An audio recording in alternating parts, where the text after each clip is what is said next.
It was sunset, and I was driving back to Kansas from California when I first saw Salt Air, an abandoned amusement park located at the end of a long causeway out into the Great Salt Lake. The lake had receded, and the pavilion with its strange Moorish towers stood silhouetted against the red sky. I felt I had been transported into a different time and dimension. I stopped the car and walked out to the pavilion. The hair stood up on the back of my neck. The stark white of the salt beach and the dark quiet of the deserted buildings created the weirdest location I had ever seen. When I got back to Kansas, I discussed Salt Air with my friend, co-worker and writer John Clifford. We agreed with the Salt Air location and others we had scouted locally. We could develop a script for a very eerie feature film. Well, John wrote the script for Carnival of Souls in 3 weeks, and our crew spent a week in Salt Lake City filming Salt Air and 2 weeks in Lawrence, Kansas filming the rest of the movie.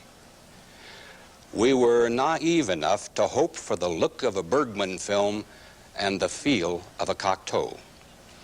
When a preview of Carnival of Souls was shown in Lawrence in the fall of 1961, the audience's reaction was mixed.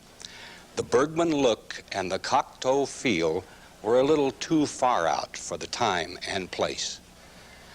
That year, Carnival of Souls was shown in shortened form, primarily in the South and drive-ins as part of a double bill. And then it went underground. Making the film had been exciting. Distributing the film had been agonizing. So we bowed our heads and returned to other filmmaking activities. But Carnival of Souls had affected more people during its short run than we thought. Through magazines, books, and television, it has become a cult classic. Now, 28 years later, Carnival of Souls has been restored to its original edited form and has appeared in many film festivals and theaters all over North America. The motion picture you're about to see on this cassette is the only authorized, restored, and complete version of Carnival of Souls as it appeared in its theatrical run of 1989 and 90.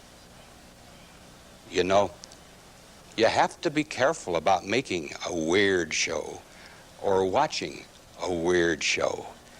It may come back to haunt you. Enjoy.